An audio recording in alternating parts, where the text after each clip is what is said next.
Members of the House, the President of the Literary and Scientific Society, Daniel Bain.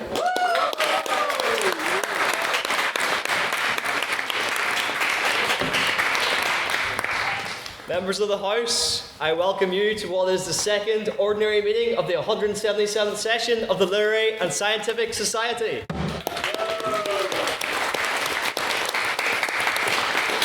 Now, it has been great to get to know all of you, not just last week at the debate, but also at Laboratories, where many interesting questions and topics were discussed. In fact, where many say the real debate occurs. So, on that topic, we're on to President's Questions, which is your chance to ask me, your President, any question your heart desires, albeit it must not be political or about my sex life or lack thereof. So, do we have any Presidents? Thank you, Henry. Do we have any President's Questions? Yes. Not sure if you saw, but Donald Trump recently replaced a portrait of Joe Biden with an auto pen. Very petty move. So, which previous president of the Litterific have you been most petty towards? That's an interesting one. I mean, I feel like that kind of verges on political. I think a good question might be, what would I, out of pettiness, replace my one portrait with? And I think maybe a lamppost would be better. Any other President's Questions? Yes? Clean Nation for the minute. What is more culturally significant, the Renaissance or Single Ladies by Beyonce? Oh. But when you say Renaissance, are you talking about the album, or are you talking about a period in history? Because we must establish. But yes, all the single ladies, I mean, what better cultural impact can you have than that? Any other President's Questions? Yes? How would you clean a really dirty wall? How would I clean a really dirty wall? Well, Really dirty. A really dirty wall? Have you heard, so there's this game on the PlayStation called Power Washer Simulator, right? And a lot of people quite enjoy playing it. It's a bit of a guilty pleasure, so I'd probably take a crack at giving it a go in real life and getting all the power washing tools out and cleaning the dirty wall that way. Any other President's Questions? Yes? This is more of a philosophical question. Oh, yes. I was recently reading of an initiation ritual in a rugby team where they get you very drunk, they put you in the back of a van blindfolded, they take you out to the middle of nowhere, and they give you a choice, shoes or boxers. If you're in this situation where, before being released, which would you pick? So, is the question which one I get to keep or which one I lose? Which one you keep? Okay, I'd like to keep my boxers. Although I do think it sounds like something our secretary, as part of the Snow Sports Society, has already participated in. Any other President's Questions? Yes? Do you think you'll be able to split the G later? Oh, this is very controversial, but I'm not the biggest fan of Guinness. It's too bitter for me. In fact, I prefer Smithwick's myself. I remember one time Ireland beat New Zealand in the rugby, and I thought I'd be very patriotic by getting a Guinness. And the Guinness then sat there for 3 hours, and my patriotism slowly faded along with the colour of the Guinness. So I don't think I could, to be honest, Mr. Nicol. Any other President's Questions? Yes? Which chaser do you think you'd have the best chance against if you went on the chase? Oh, the best chance against? See, I watch the chase like every day with my family as well, so that's a very good question. I think, because we share an island, I'll go for Dara the Menace Ennis, and I know he's a big Liverpool fan too, look, so I'll just throw that one in there. But yeah, I think I'd give him a good go. Any other President's Questions? Yes? When you had breakfast this morning? There you go, the traditional one. For breakfast this morning, I had a lovely big cup of tea and also caramel wafer biscuit, which was also a staple of my first year diet in Elms, because we didn't actually have any cold water, so we had to drink tea with literally every meal. So that is what I had for breakfast this morning, a nice throwback. Yes, Mr. Spratt. Building off from Mr. Collins' question, what would your chaser name be and why? Oh, that's a very good one. I must consult with my flatmates on that one. Daniel, well, I mean, I feel like for alliteration's sake, it would have to be beginning with a D. So maybe... Yes. So maybe Daniel the Dashing Debelly, perhaps. There you go. Any other president's questions? Yes, Mr. Hoey. I noticed a few days ago that you responded to my message at like 2 in the morning. So I wanted to ask, is your sleeping pattern okay? Are you getting enough sleep? My sleeping pattern is quite alright. Yeah, I had a few 9 a.m.s this week and I made all of them. So, the sleeping pattern's it's getting back on track. That was after a council meeting in which was followed by pints, which was then followed by a pizza co. So that would probably explain my my kind of late night going to bed. But thank you for checking up on my well-being, Ryan. Any other president's questions? No? Okay, so we now go on to private members' business. So this is your chance to raise anything that you've seen that is notable in the news this week, anything you want to hear the opinions of the rest of the House on. But before we get to that, I've actually received a letter from a friend of our society and a private member who's not as close to the building as you. He's actually in Australia, and that is, of course, Noah Ralphs. So for those of you who don't know Noah's incredibly active in the 176th session. I think Noah really embodied what we do at the Literrific because he gave everything a go. He made really good friends with a lot of people. He would have played football with us. The Literrific 5-a-side team went on treks together, just showing kind of how social of a society we are. And he sent me a letter, which I'd like to read for you all now. To Queen's Literrific. This is a message from Noah Ralphs at the Old Parliament House in Australia. The purpose is to rediscover the lost art of letter writing. I wanted to write in order to congratulate you of 175 years of civic dialogue and debate. It has been an honour to be able to participate and watch such thoughtful debates. I wish you all well, in particular President Daniel Devaney, who I know will be a sensational as President. I didn't tell him to write that, just to clarify. This society is lucky to have such a great committee this year of talented and friendly people. However, I just wanted to take time to new members to say you're presented with an incredible opportunity to make a difference, engage in civil dialogue, and make friendships that last even half the world away. This, alongside new skills such as debating skills, communication skills, and bipartisanship, is invaluable. To everyone at the Society, all the best and good luck from Noah Ralphs. And Noah, I just want to say, if you're listening to this on Spotify, that you're a very valued member of the Society and you're here in spirit. And of course, you're always welcome to the Literrific as your home. So here's to Noah for that lovely letter.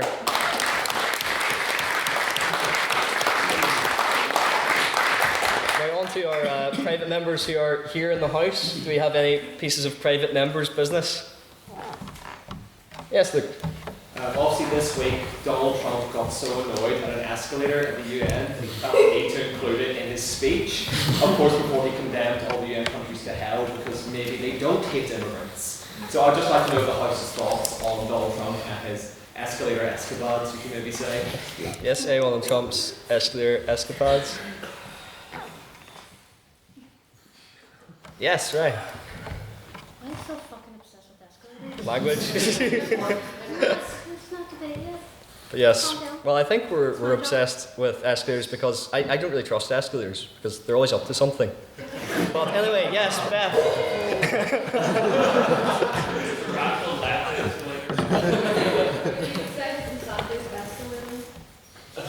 There we go. As someone who also has a deep hatred for escalators for not being able to go on them correctly, this is the one issue I agree with Donald Trump on. They are evil and there are superior methods of getting them down. Anyone else? Mr. Craigs. Mr. President, Mr. Devaney, I have a follow-up point which I'm very interested for feedback. Last week I asked how aware you were that there's going to be an election in the next month for the new President of Ireland, and that closed at 12 noon today. As far as I know, only 3 people qualified, not household names generally. There was one other person who I was aware of was close to deciding to run, and I've asked that person to come and speak to the Literrific instead of running for President of Ireland. Who would you like that person to be? If you have any idea who it might be. Yes. Do we have any members' thoughts on the Irish presidential election and the potential for an exciting Lit talk, Mr. Hoey? Well, I was just going to say, I hope that it is Donald Trump, even though I know that it's not. Just because I think it'd be very entertaining for him to be informed that Hillary is the Chancellor of the university and what he might say in a lit talk if he were to come. But I guess on the point about escalators, I think the broader issue is travelators. Travelators at airports, I hate it when people go on them and then stand and do not continue walking. So I think I was wondering what the House's opinions are on escalators versus travelators. Okay, this has shifted quite a bit from the original piece of business. Yes, you got back there. Yeah, well, I think it's actually more of a Trump problem because I think it was a couple of years ago, struggled with a ramp, going down a ramp. So I think he just struggles with means of transportation in general. But I think it's more of a Trump problem than an escalator problem. Anyone else on escalators and Trump or travelators? Yes. I think just on travelators, like people standing is an issue, but you know when they go two abreast, that's the worst thing in the entire world. Because then you can't even run past them, and then you look like a psychopath because you're taking out their ankles with your suitcase, which is not fair. Anyway, that's like getting a traveling. Yep. Why on earth would they get stuck on an escalator? Would anyone, not just walk up it like would anyone like to elaborate on how Trump got stuck? He doesn't understand. The escalator stopped when he was on it, and his wife nearly fell forward if you watch the footage. But the point I'd take you back to, which is relevant to the lit, is if you remember when Theresa May spoke to many of you last year, she reminded you how she had to hold his hand to walk down the steps at the White House. Do you not remember that? Anyway, just point of interest. Yes. I think we'll move on. Are there any other pieces of private members' business? Yes. Keir Starmer is scheduled to announce a new national ID card tomorrow called the Brits card. I want to know if the House had any thoughts on it. Okay, any thoughts on Keir Starmer's Brit card? Yes. I've got a space left in my wallet to put cards in. that's just brilliant for you. Yeah, that's great. Anyone else on Brit cards? Yes. I was under the impression that 1984 was meant to be a warning and not an instruction. Okay, the Orwellian perspective. Yes, Mr. Hoey? I just love the fact that it's called, I'm against the proposal, just to be clear, but I love the fact it's called Brit Card, because that is going to go down incredibly well in Northern Ireland, in which half the population do not identify as such. But no, I think this is terrible. I think the only form of identification that one needs is a Litterfit membership card. I completely agree, yes. Although it is a good point that he may have created a new form of insult over here that parallels the idea of where you keep your toaster as well. It might be an easy point of identification. Any other private members' business? Yes. I'd like the House's thoughts on the Labour Party's deputy leadership race and who they think will be the overall winner. Anyone on Labour's deputy leadership? Or the paths are so irrelevant no one actually has any thoughts. Any thoughts? Who is running? Yes, Mr. Coff. The winner is Nigel Farage, because whoever they get elected, he's still going to be the next Prime Minister. Any thoughts on Labour or Nigel Farage? Yes. I think we should be less concerned about the current deputy leadership competition and the future leadership competition for the Labour Party, which is going to happen inevitably. Interesting. Anyone on the future of Labour in general? Yes, Elliot.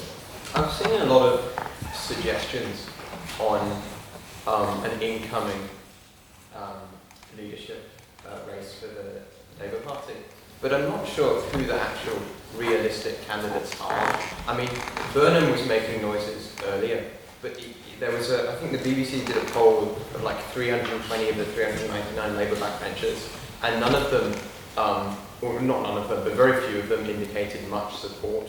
I don't think the other options are particularly realistic either. So I'd like to hear who, I mean, you know, not that I'm endorsing Starmer, but I'd like to hear who else you or the rest of the House thinks would be a realistic alternative within the Labour Party. Starmer. Okay, anyone on alternatives to Starmer?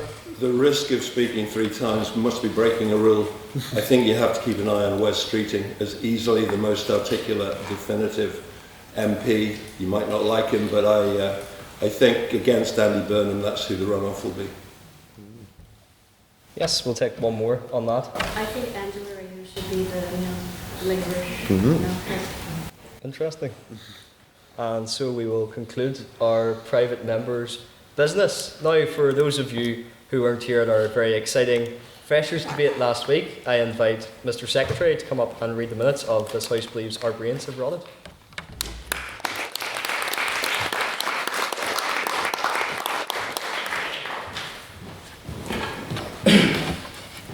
On September 18th, the Queen's University Belfast Literary and Scientific Society convened for the first ordinary meeting of the 177th session to debate the motion, This House Believes Our Brains Have Rotted. President's questions were heard from Matthew Spratt, who asked, does the Terrace Cafe beat the Hub Cafe? Donald Venny answered, Hub Cafe has my heart now and always. Reagan Thien asks, what is this, while holding up an iPhone?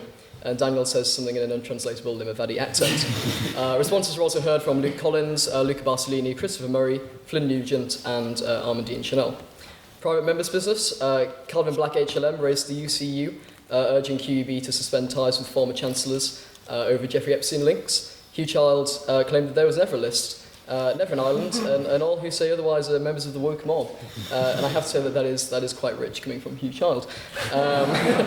Barton Craigs asked who should be the next president of Ireland. Matthew Spratt said Jack Steele. Jack Steele replied, okay, but only as Governor General of the Empire. About 70 years too late. And James Turish said at least it won't be McGregor, which is a very good point. Armandine Chanel then said something that I forgot to write down. Responses also heard from Sean Lundy and Elias. The vote on prior opinion was proposition 37 votes, opposition 18 votes, and 11 abstentions, meaning that the proposition had the vote on prior opinion. For the first proposition, we heard from Beth Lynham, a self-professed diva and apparent inductee into the right-wing pipeline. Beth opened her speech by addressing the divas and men in the room, going on to say that there had regrettably been a normalisation of incel language.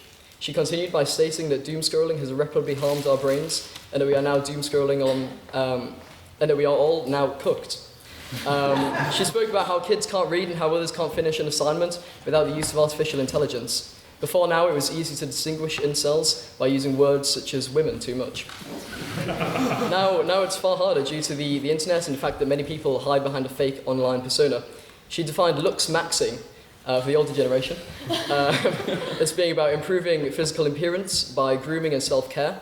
You'll never get anywhere in life if you're not conventionally attractive, we are led to believe. This then unfortunately becomes a self-fulfilling prophecy. These men will believe that women are shallow when they reject them because they're apparently only interested in attractiveness.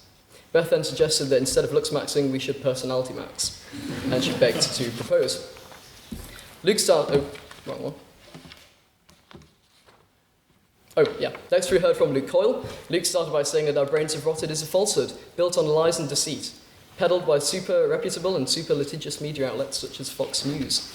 They condemn the rise of brain rot and reliance on technology, when in fact it's simple innovation.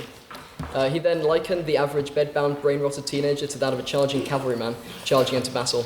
He explained how brain rot is something that has its roots in boudoir language. I don't know what that means. And it actually is a new tool for innovation, which we should learn to accept. He also became the first man in history to openly admit to scoring highly on a brain rot quiz, although claiming at the same time that he does not actually suffer from brain rot. Unfortunately, I do find this quite difficult to believe. We are in a war economy, Mr. Coyle said, in a war for our very nature, soul and way of life. Mr. Coyle said that we're becoming aware of the chains that bind us and that the opposition are fearmongers. He said that although we have brain rot, we own it, and that this isn't a bad thing. A man in class, for example, had brain rot and yet he academically excelled. Mr. Coyle said that when he watched brain rot, he felt guilty and turned to academia to help. The guilt drove him to excel and find a way to confidently say that Michael Collins was not a traitor. He concluded by saying that we're all sitting here in silence and respect with no need for Subway Surfers in the background. He does not know what was on my laptop at the time. For the second proposition, we heard from Nihal Bhatt. Nihal opened by saying that the greatest accomplishments of mankind have been wiped away by the current generation, staring at cat videos and listening to poor political pundits such as Dermot Hamill double HLM.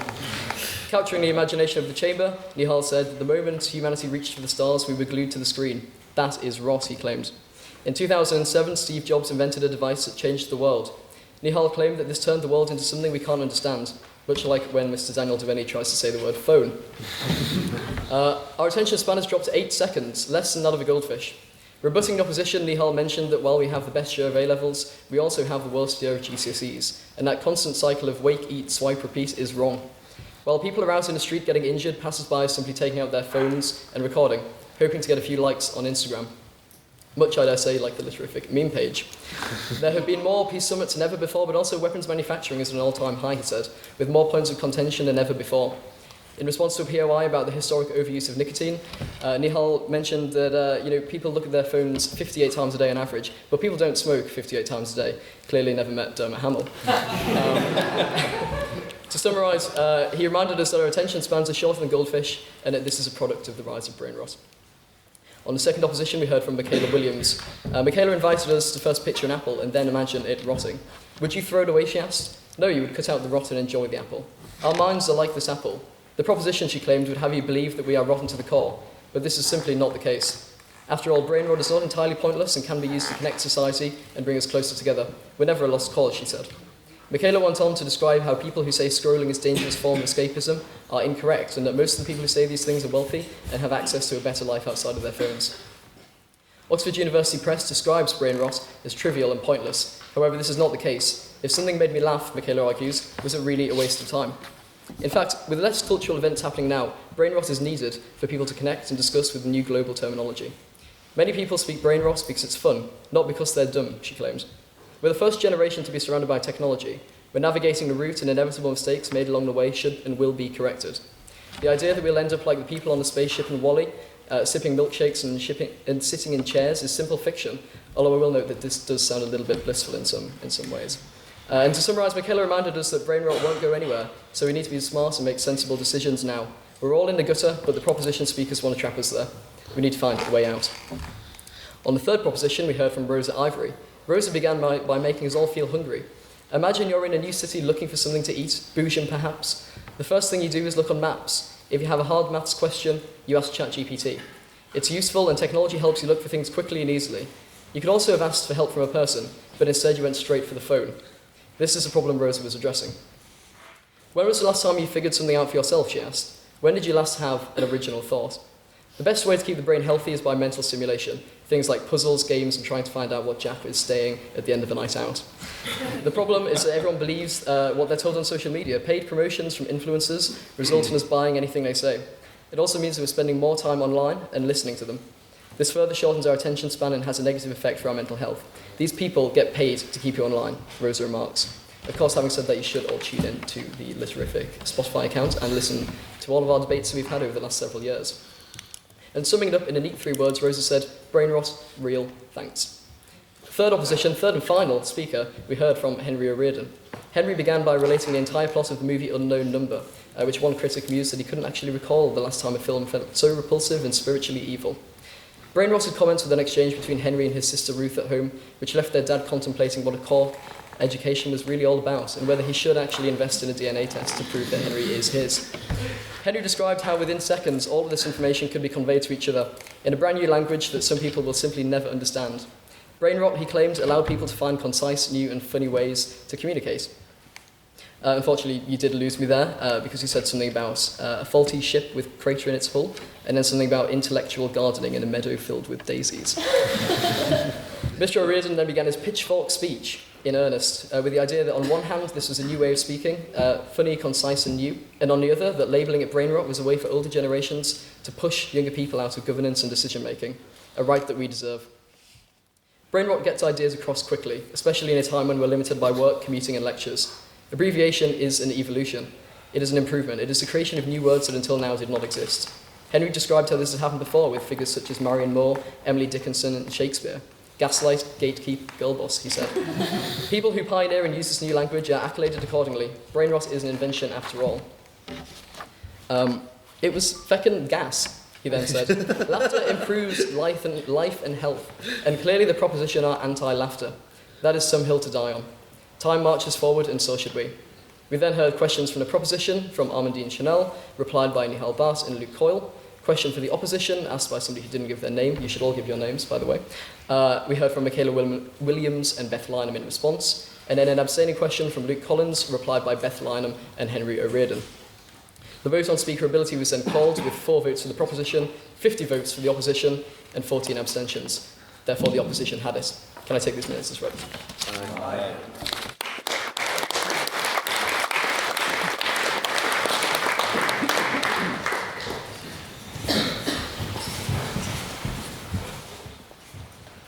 Thank you very much, Mr. Secretary. And now on to the showpiece of the night, our debate.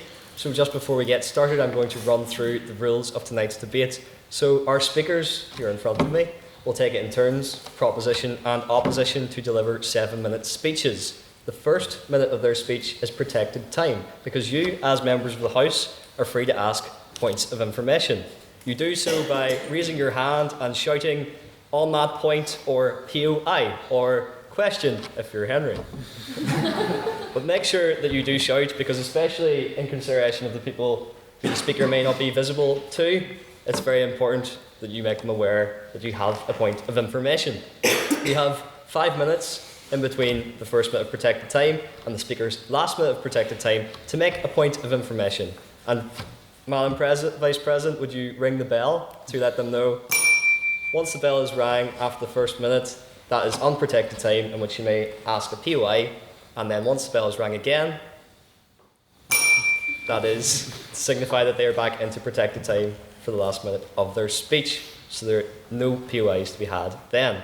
As well as that, for your POIs, make sure to keep them concise and respectful. So 10 seconds for a POI, otherwise I'll have to bang my gavel, in which you shall stop speaking and let the speaker get on with their speech in respect for the speaker's time. Because 7 minutes may seem like a long time, but it can be quite quick when you're up at the podium.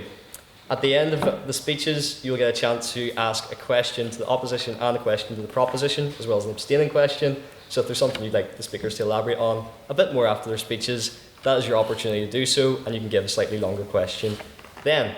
So, without further ado, we'll begin with the vote on prior opinion. So, this is your vote to tell us what your opinion is of the motion going into the debate.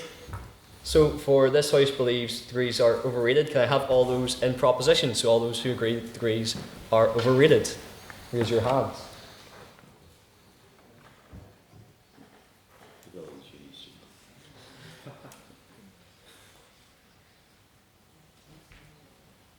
Yep. And all those who are in opposition, so all those who think degrees are not overrated, please raise your hands now.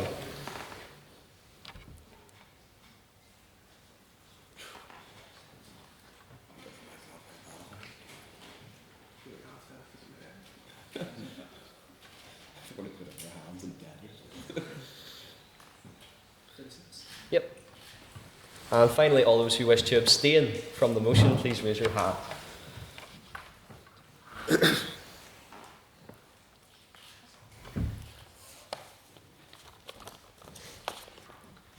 Yes. Brilliant. Mr. Secretary, can I have the results of the vote of prior opinion? Yes, we have 18 votes in the proposition, 36 votes for the opposition, and 13 abstentions. The opposition carried the motion.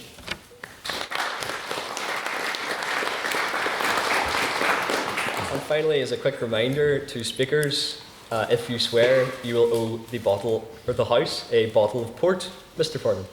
So without further ado, I would like to call Mr. Ryan Hoey, HLM, to the podium to open for the proposition.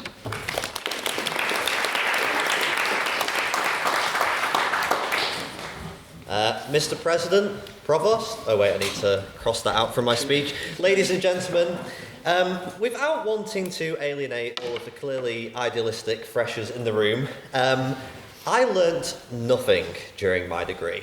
Now, that might sound a bit dramatic, but let me explain.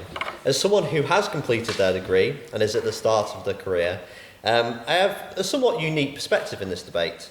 I stand before you as someone who's been through the system, ticked all the boxes, and emerged into the world of work only to find that the degree itself was, frankly, useless.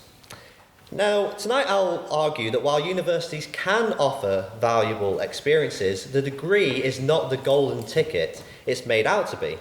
I'll show you through my own experience and the evidence that degrees often fail to deliver the practical value that our system has neglected alternative routes and that universities are shells of their former selves. But first, I'd like to define the motion. When we talk about degrees tonight, I want to be clear. We're referring specifically to the academic qualification, the strict course of study, not the wider university experience. I absolutely agree that the wider value that university can offer. Debating societies such as the Litterific and other extracurricular activities are some of the most valuable aspects of university life. But that's not what's on trial in this debate. What we're debating is the degree itself, the lectures, the assignments, the exam, the paper you get at the end of it. Is it overrated? And by overrated, we mean that society places far too much value on the degree as a measure of ability, employability, and preparation for life, when in reality, it fails on those promises. Tonight, I'll be making 3 core arguments. First, I'll talk about the lived reality that many students face, that the degree doesn't offer that practical value. Second, I'll examine the systematic problem created by the expansion of universities and the neglection of alternative routes. And third, I'll explore how the role of universities has changed. To my first argument. Degrees are often promoted as an essential route to a successful career and a productive life. But for many, that is simply not the reality that they encounter. Take my own experience. After years of lectures and assignments, all of that was redundant when I got into the workplace and realised it didn't really provide me with anything of worth. And I'm not alone. According to the Office for Students, students in the UK frequently receive as little as 9 hours of teaching time per week, and the satisfaction rates are extremely low. The OFS also highlights that persistent grade inflation, which further erodes the value of the qualification itself. Furthermore, the LinkedIn Workforce Report shows a clear mismatch between the skills graduates leave university with and the skills employers actually need. This has led to organisations such as the Nuffield Foundation to call for a rebalancing of education towards practical and transferable skills, noting that many graduates feel unprepared for the realities of the workplace. For most students, a degree is a box-ticking exercise rather than a transformative experience. Many are left disengaged and unmotivated because they don't see the worth in what they're actually studying. They languish in glorified unemployment. We've all sat in tutorials where half the class is hungover, nobody's done the readings, and why should they? The promise that a degree will equip you with the skills and knowledge you need simply doesn't hold up for a significant number of students. The evidence shows that my experience is part of a much wider problem, and it's time we question whether the degree is really worth the hype. And this, go ahead. I might be mistaken, but isn't the average salary of someone with a degree higher than the average salary of I'll get onto this point. But what I will say is, for the moment, is that this isn't just about individual experiences or isolated cases. Since the early 2000s, successive governments have promoted university as the default route for young people, often at the expense of technical, vocational and apprenticeship pathways. The Centre for Social Justice has highlighted how non-university routes have been consistently neglected, calling for greater investment in apprenticeships and technical education. On the point that you've just raised, the Institute for Fiscal Studies has found that the financial returns of a degree vary dramatically by subject and institution, with some degrees offering little and actually some degrees offering a negative return over time.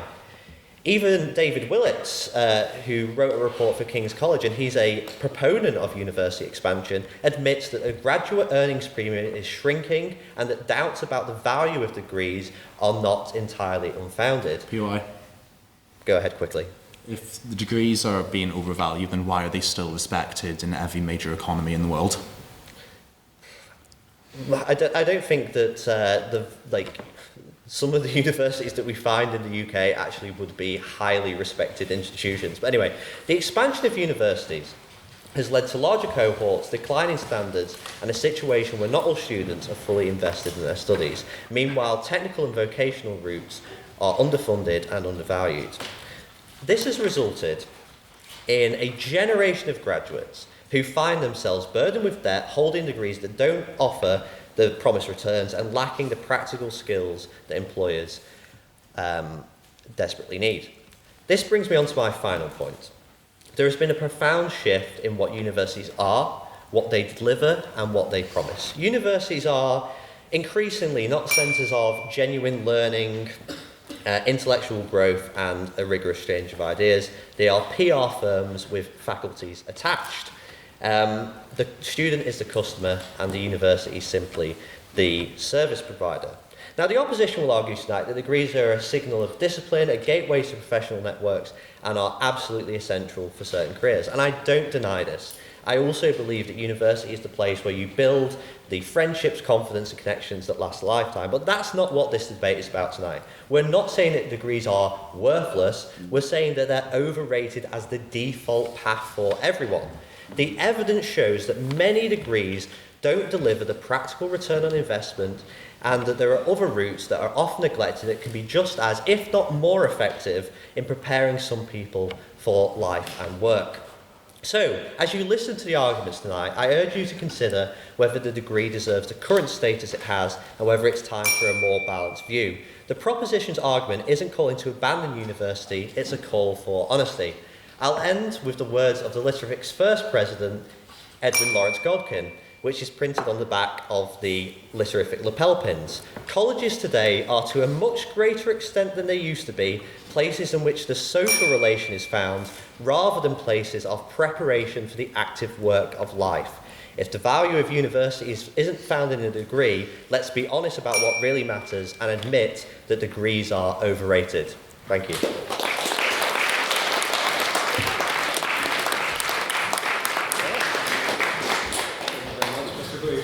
Fantastic opening speech. I now call on Jude to object to open for the opposition, please.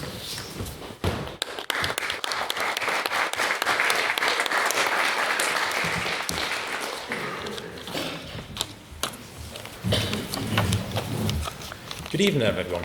Before I begin, I want to start by asking all of you a question. Imagine you need heart surgery. You've got two options. One surgeon went through years of structured medical training, studied the science behind the human body, passed rigorous exams, and learned to handle emergencies with precision. The other, well, they learned by shadowing someone and picked up things along the way. Now, both might know how to make the first incision, but when something goes wrong, when it's not textbook, who do you trust with your life? That's the difference. A degree doesn't just teach you how to do the job. It teaches you why things work, how to think critically, solve complex problems, and adapt when things go off script. That kind of deep expertise doesn't come from watching and doing. It comes from learning and understanding. Because, ladies and gentlemen, some things require more than confidence and Wi-Fi. They require formal education and rigorous training. Degrees exist for a reason, no thank you, especially when lives, society, and public trust are on the line. Now, the motion claims that degrees are overrated. I'd just like to define the word overrated as stated in the Oxford Dictionary. It means that something is overvalued more than it deserves. However, by definition, if degrees consistently lead to better career prospects, higher earnings, and specialised knowledge that alternative paths cannot provide, then degrees are not overrated. They're rated appropriately or even underrated. On that point? No, thank you. Let's start with the numbers. While apprenticeships can lead to immediate job opportunities, a degree significantly boosts your lifetime earning potential, even if starting salaries may be lower. The IFS estimates that graduates are financially better off $130,000 for men and $100,000 for women over their working lives. On that point? Not yet. The Guardian reports that by age 31, the graduates earn 37% more than non-graduates. Statista reports that the average salary in the UK to be $42,000 for graduates and $30,000 for non-graduates. And the stats go on and on. So let's be clear, a degree is more than a certificate. It's a passport to higher earning power and greater career choices. On that point? While success has many paths, time and time again, education proves to be the most powerful tool for a better future. On that point, I mean, you mentioned that degree holders are financially better off, but what about the massive deficit? That's a good point. The proposition will probably argue that student loans are crushing debt in the UK, but that's just not true. Just 16% of graduates say that debt negatively impacted their lives, and student loans are income-based in the UK. You might only pay 9% back of what you earn over $25,000. For example, if you're earning $28,000 a year, you'll only pay back about £22 a month, which is less than most phone bills. I mean, even better, the debt is wiped after 40 years, no matter how much is left. The interest rate is also low, capped at inflation. So if you earn below a certain threshold, no interest is added at all. So yeah, student loans, they look big on paper, but for most people they're affordable, flexible, and they're never fully repaid. On that point, Yeah. what would you say to one of my teachers in secondary school coming from England who's 23 years of age and he's £90,000 in debt? That's an interesting point. I'll come back to that at the end, if that's okay. If numbers aren't enough to convince you, I want to talk about the real value of a degree now, and not just the content. Yes, you can watch a YouTube video and learn about marketing or coding, but a degree teaches you how to think, how to problem solve, and how to collaborate and lead. Apprenticeships, yeah, they may teach you how to fix a problem, but a degree teaches you how to find problems before they happen. Degrees don't just train you for a job, they educate you for a career. You leave with skills that apply across industries and even countries. Now here's the biggest reality check, folks. Many careers require a degree. Let's be honest, if you want to become a doctor, a lawyer, a surveyor, no one's going to be asking for your apprenticeship portfolio. They want to see your degree. And thank goodness for that. Do you really want a self-taught brain surgeon operating on you because they watch some videos online? No thanks. It means that people in charge of your health, our society, and justice have gone through rigorous training, not just pick things up on the job. Degrees don't just demonstrate knowledge, they signal discipline and reliability. Now, I've talked a lot about jobs and money so far, and you know what, despite what the proposition says, a degree is more than just a piece of paper. You know, we're all here, we're all experiencing this now. It's often the first time that many of us have lived on our own, managed our own schedules. You know, in university, you find mentors, you build friendships, you join clubs, you study abroad, things that shape you.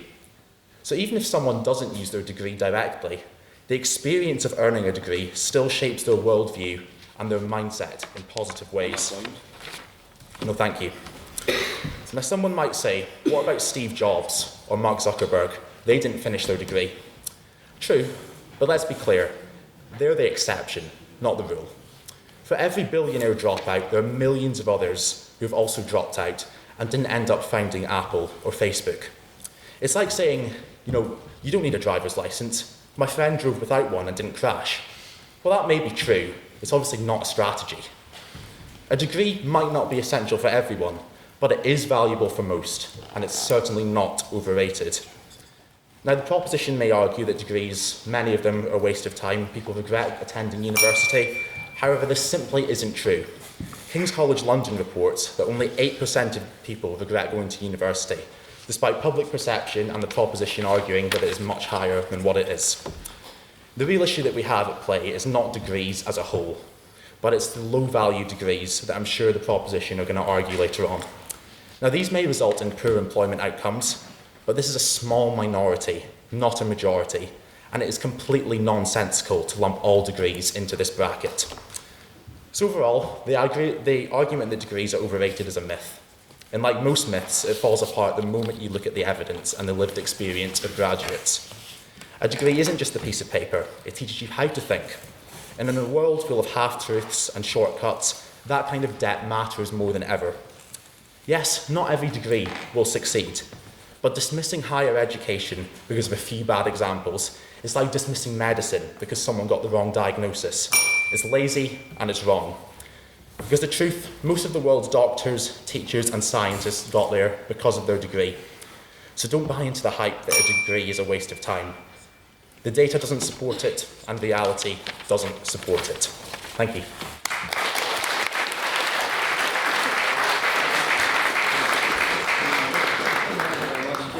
Brilliant speech. I'd now like to call second to the proposition, Nihal.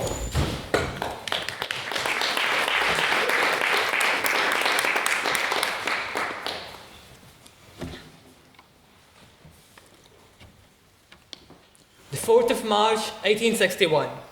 A phenomenal day in the history of America. A day which can never be forgotten by its people. As prophesied by a few, someone was coming for them. Someone was coming to take America out of a turmoil it had never witnessed before. A hero was coming to save them and their country, which was terribly being ripped apart. Mr. President, members of the council, ladies and gentlemen, this is the story of a young man who redefined the landscape of the United States of America.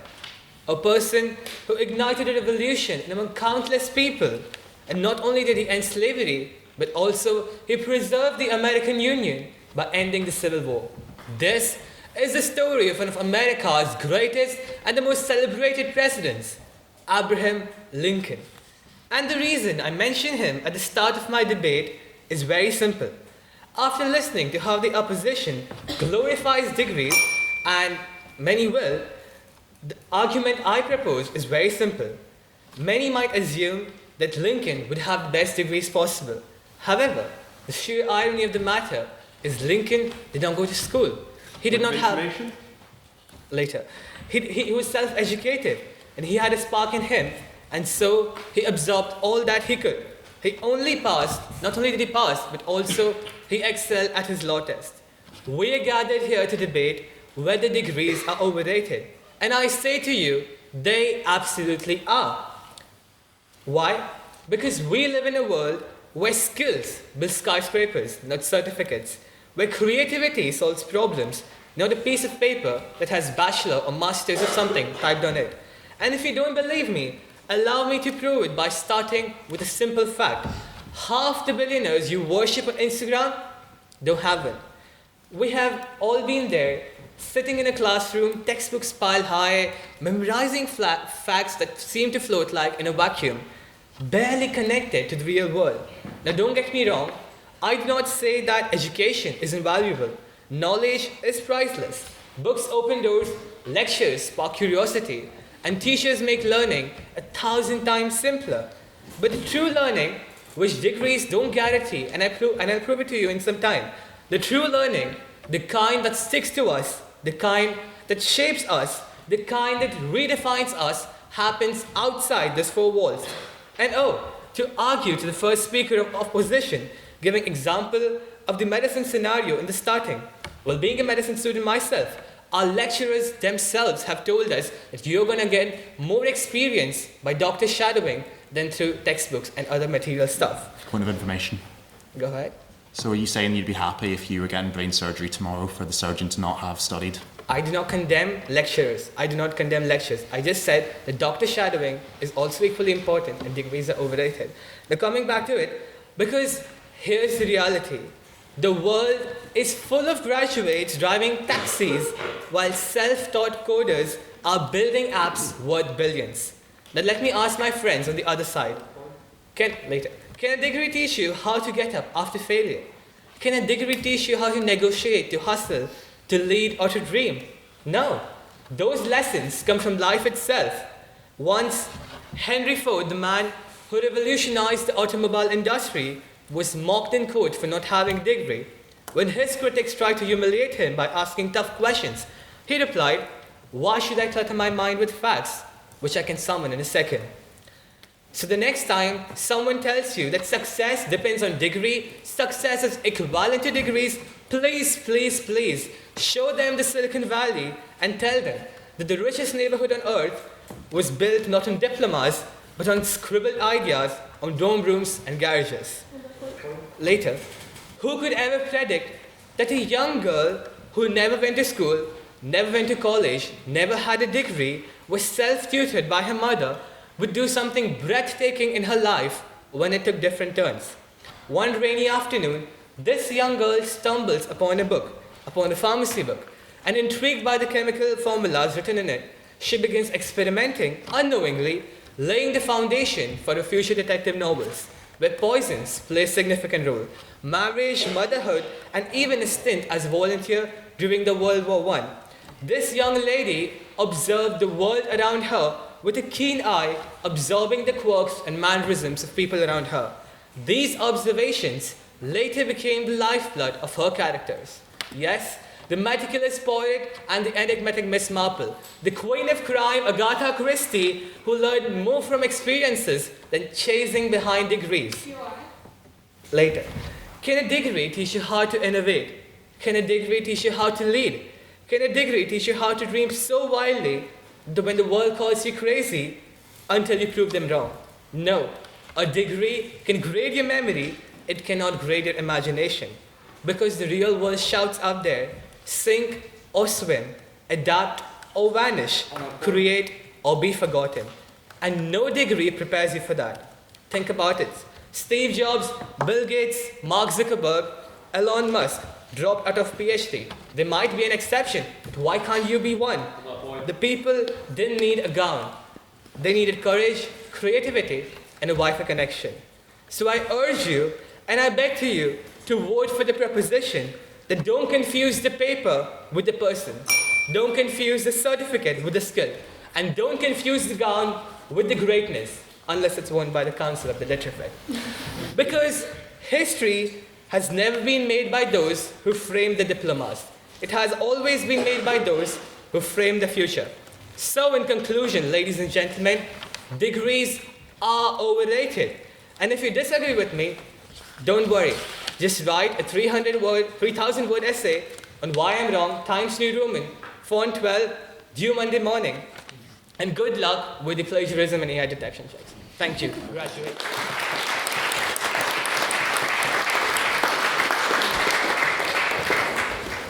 Thank you, Nihal, for that excellent speech. I'm going to invite the second speaker for the opposition, Rosa, to the podium, please.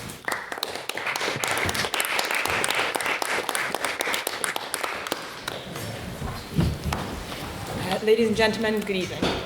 As you all know by now, today's motion is that this House believes that degrees are overrated. The proposition have stood and continue to stand before you and claims that degrees have lost their merit in modern times, and yet here we are, each and every one of us pursuing the very degrees they seek to undermine. To the 18 of you who voted in agreement with this proposition, why are you here? And so, as such, in the next 7 minutes, I hope to quell all dissent and convince you all that there is simply no option but to oppose. I want to quickly point out two failures of second proposition's argument. One, while I congratulate Mr. Abraham Lincoln on his self-taught glory, I would argue that modern society is rather different to the world he found himself in. Secondly, as you articulated, there is an argument to be made for those who step outside the mould, but they are the exception, not the norm. These consistent arguments that these billionaires had no formal education, did not complete university degrees is false. It's consistently false, and it is a false rhetoric that is told time and time again, and it undermines an argument. Okay. In today's competitive job market, a university degree still holds considerable value. Point of information. Could you tell me if I was applying for a Wall Street job, what my liberal arts degree would have merit there?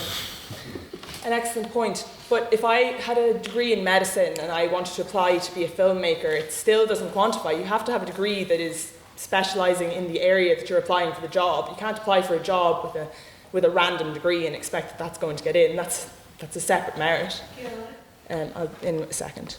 Anyway, according to the UK's Office for National Statistics, graduates on average earn in excess of £10,000 per year more than those who did not have the privilege of attending third level education.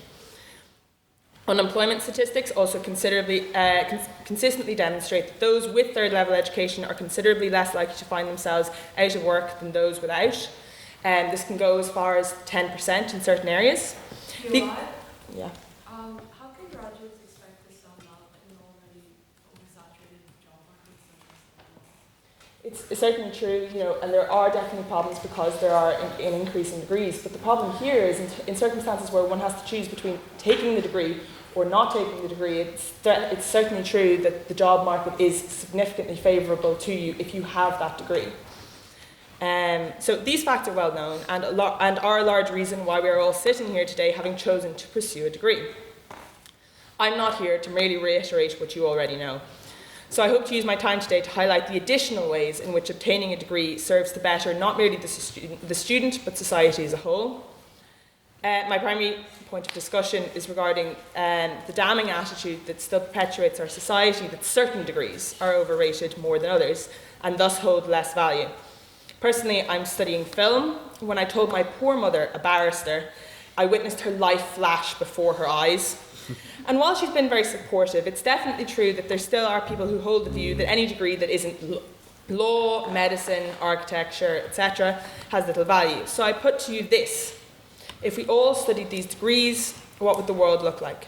It is through the degrees that so many people turn their noses up at that we create a society worth living in. What are we without those studying art, history, French, film? I will take it in a minute, thank you. Each subject plays a vital part in shaping the world around us, and while of course the traditionally superior degrees have their merits, we would face an awfully bleak civilization if they were the only things we valued. An austere world of pure functionality, devoid of the entertainment or the joys of the arts and languages, is one practically unworthy of consideration. Additionally, we must consider the role third-level education as a whole plays in creating well-rounded individuals, and how, as a result, higher education is vital in a functioning democracy. University serves not only to provide you with your degree, but to foster cultural awareness and resilience, attributes essential in today's interconnected world. For most people, college is the first time of our lives when we will have access to a wider world, away from our small circles of friends and family. On that point? No, thank you. As such, being introduced to a wider variety of people, attitudes, and a more multicultural society in general provides us with a more comprehensive view of the world as a whole. One of the key differences between studying at a college or university instead of simply shadowing or learning material from a textbook, or God forbid Google and ChatGPT, is that a degree is not just about acquiring subject knowledge. It is about learning to think critically, argue persuasively, and work independently. All skills that are highly valued in workplaces across the board. On that point, do you not think you could achieve those three skills through an apprenticeship or an alternative education programme? I absolutely do, but I think that in certain circumstances, obviously I'm less familiar with the exact way in which the apprentice programme is done within the UK, but generally because the college courses you are amongst a significantly larger cohort of your peers, and amongst all of these it provides you with a greater arena for kind of learning all of these different skills amongst yourselves. Anyway, these attributes are essential in life as a whole. An individual with the cultivated ability to think critically or to spend hours scouring through information is of course going to apply these skills to life as well. An interesting offshoot of this I found was how this influenced voting. Of course, a voter who's engaged in considerable research before turning in their ballot is more likely to hold the government accountable and is less susceptible to political manipulation or extremist rhetoric than one without the ability to critically dissect this information provided to them by their degree. However, to say nothing of how education influences who we vote for, I find it fascinating to consider how much of an impact it has on whether we vote. If we take America, forgive me, I couldn't find statistics for here, but for example, we witness a staggering discrepancy between graduates and non-graduates in terms of voting turnout.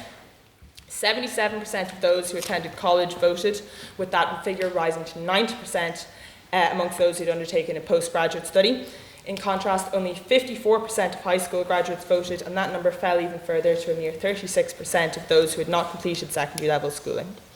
In conclusion, not only is it unjust to state that a degree is overrated in the mere obvious sense of its impact on a potential graduate's future prospects, but it is clear that the acquisition of a degree is invaluable in not merely the workplace, but in the creation of a well-rounded and analytical society as a whole. Thank you.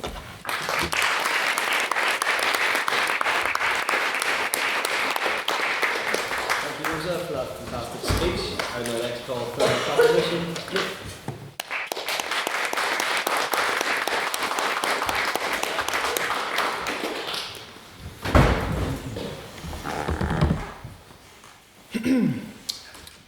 Ladies and gentlemen, today we in the proposition bring to you a motion whose passage is vital in understanding the world as we know it and the world as it has been. Since time immemorial, it has been the diktat of our elders that we must learn from them, that we must come cap in hand and beg for an education, pay through the nose for whatever they deem fit to throw our way. We must earn a degree so that we can be viewed as successful progenies of the system which gives them so much more than us. However, dear friends, a tide is rising, one which promises to sweep them off their high horse if only we have the strength to let it, if only we have the strength to pass this motion. The opposition, and by proxy the establishment position, is one as simple as it is tainted. that it is somehow right to fork over lump sums, whilst there are and could be valid alternatives wasting away. Such illusion and sophistry must be dealt with, and in addition to doing so, I will illuminate a mere handful of the great among us who have remade their fields of study without the need for the world's most expensive sheet of paper, as well as discussing the indoctrination inherent in education, even in the most cutting-edge institutions. Friends, the veracity of this motion is obvious. More and more people are waking up from an eons-long slumber. More and more people are realising that their degree is not worth the paper that it is printed on, never mind the mountains of debt it incurs. It's high time that this House joins with those who see the truth, and accepting this motion is the first and most vital step on that journey. To begin, let us cast our eyes down the annals of history and look to some of humanity's finest for guidance. Allow me to set the scene for you. India, 1904.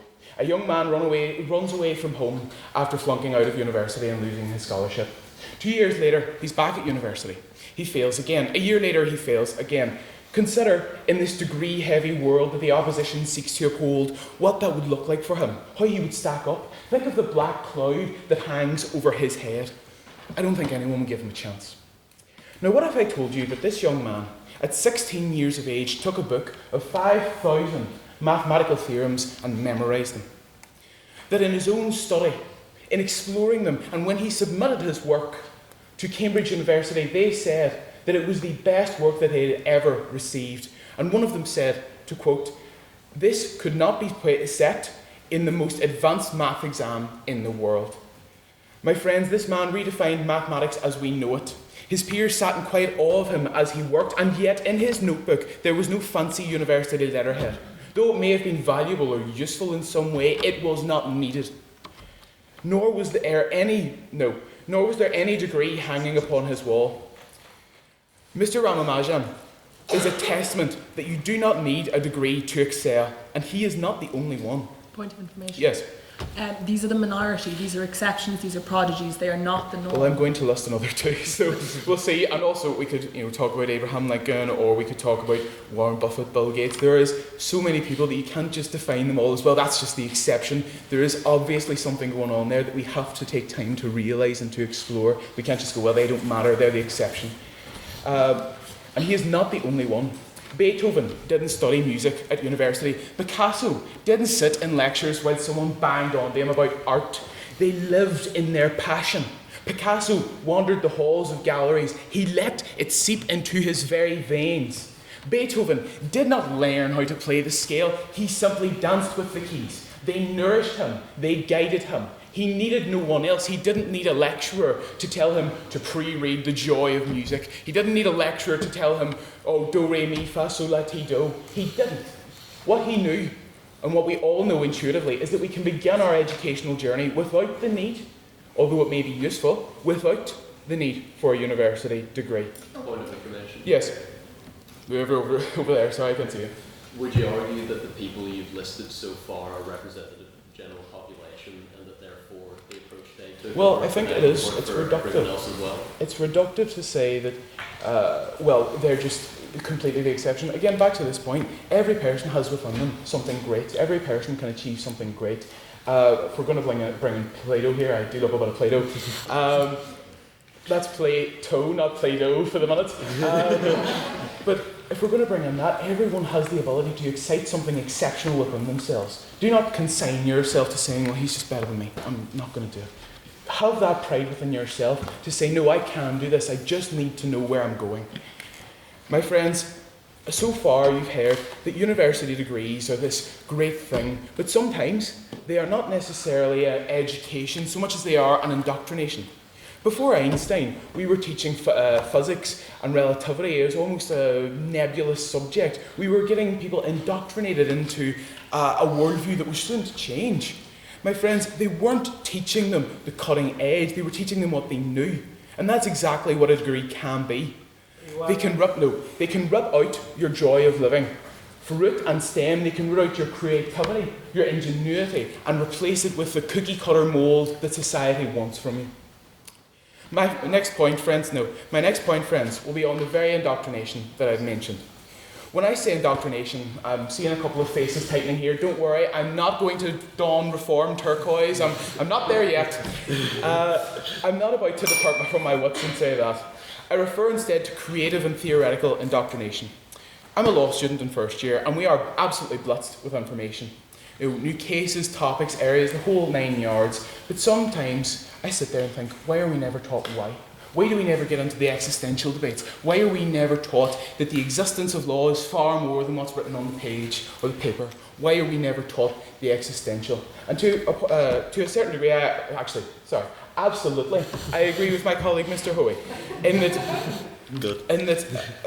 any way, you get a piece of paper at the end of your degree. I could essentially phone in most of my law degree. I could get a piece of paper, I wouldn't know how to apply it. And to your point, Jacob, you were talking in your opening about would I want someone who has on-the-job skill, who's a real go-getter, who knows what it's like when the going gets tough, or would you like someone that has memorised a textbook? I think you've actually done my job better than me. You've just described an apprenticeship. If it's me, I would quite like to have that. In conclusion, ladies and gentlemen, the enemy is at the gates. The opposition holds concealed within its arguments the most insidious of lies, that it is right and just to preserve what is a rotten deal for us, that it is right and just to uphold a rotten bargain, that it is right and just to uphold so much and receive so little. Thank you.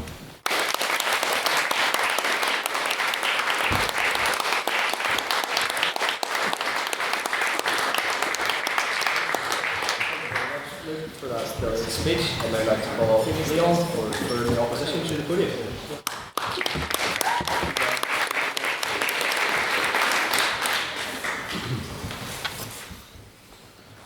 Give me 1 second, technology's not working today. Ladies and gentlemen, it is a pleasure to be here this evening for my maiden speech discussing this most polarising of topics. While the proposition have been quick to attack degrees, it seems like always we hear the same sad arguments, which unsurprisingly climb down from the rather broad claim of degrees as a concept being overrated, as is presupposed by the title of this debate, to nitpick specific elements, a metric ton of survivorship bias, and a strange form of populism by my counterpart there. We also heard a myriad of economic arguments. However, my colleagues on the opposition side have rebuked these claims firmly. Instead, I shall look at the ethical, political, and even democratic necessity of all degrees, without demeaning centuries of intellectual development, as is so often the case in these debates. Like Jacob and Rosa said, degrees offer a lot more than just subject-specific skill, even the so-called Mickey Mouse ones. They offer academic rigour, critical thinking skills, and additionally, new connections with like-minded people. An element of the previously mentioned social mobility. Higher education is the fire that forges the next generation of thinkers and doers, even some who will break down old assumptions about the world. It is then no surprise that higher education is always one of the first targets of authoritarians who dislike the changing power that it provides.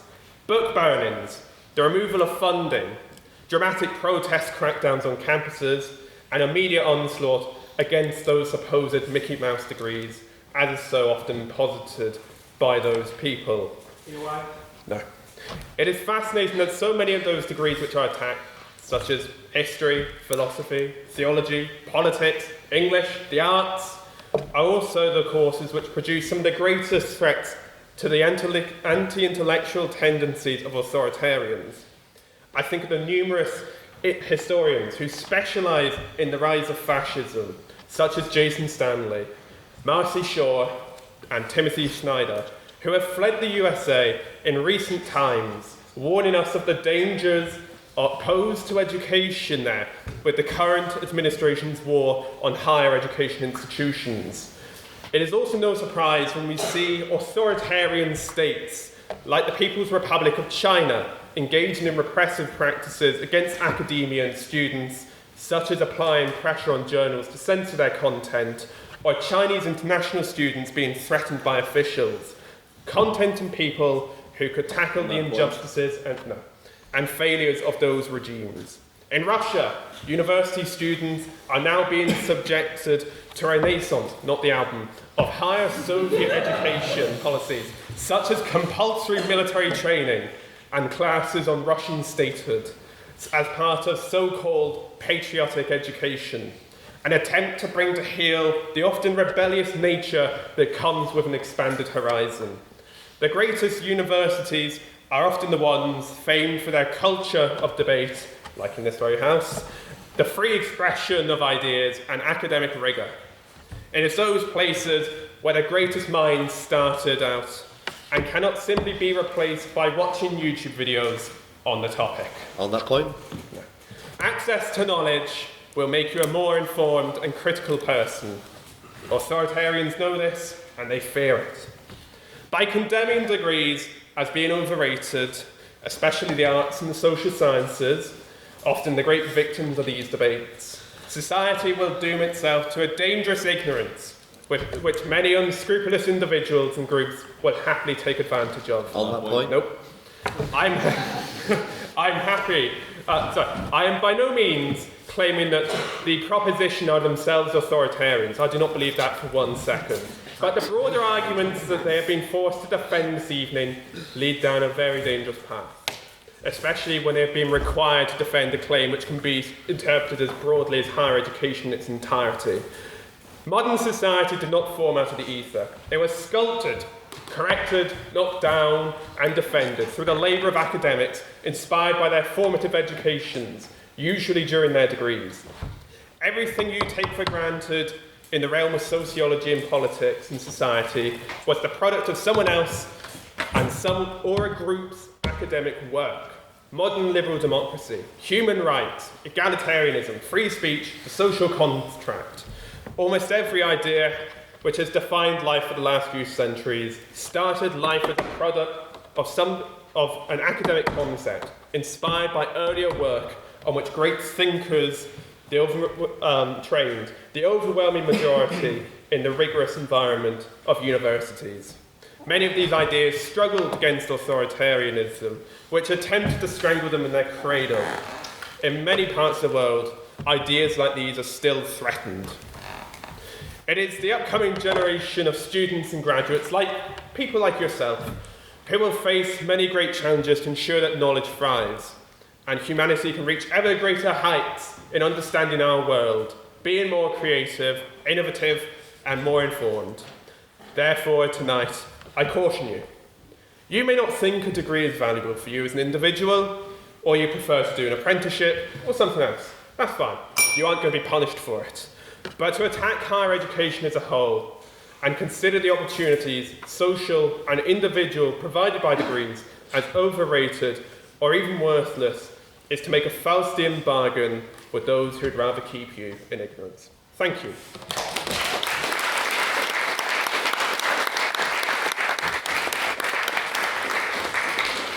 Thank you very much, Leon, for that wonderful speech. I'd now like to invite the close for proposition, Jack, to the podium.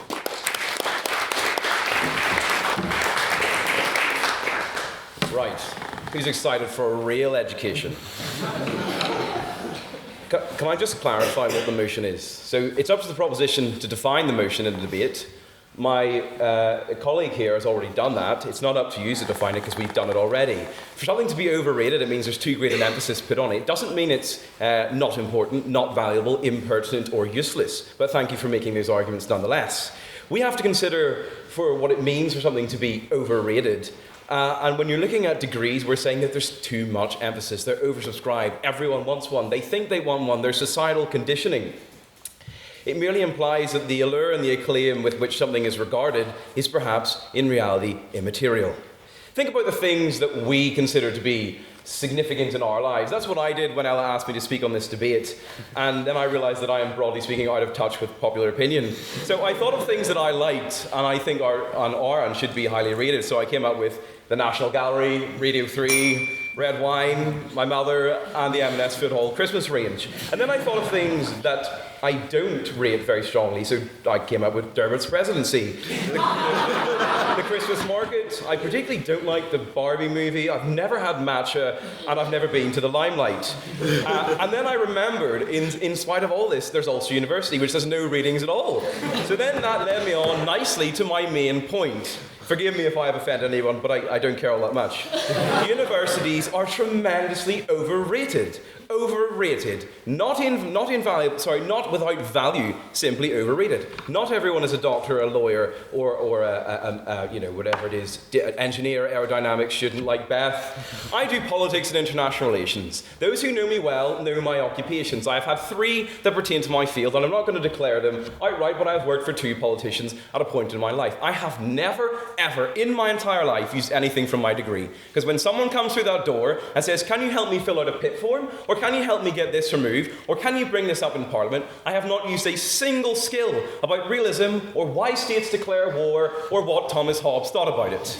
I'm just putting that out there. When I've asked questions to Parliament on behalf, one moment Henry, when I've asked questions to Parliament on behalf of another politician, I've never used any of the theory because politics is ever moving and constant. University is about theory. I accept that my degree is broadly speaking invaluable and my experience outweighs it. But one moment, give me, gosh gracious, Luke Collins. I'll get to Henry first, then you. I will give a chance. I just want to say as well, my colleague has hit on it already.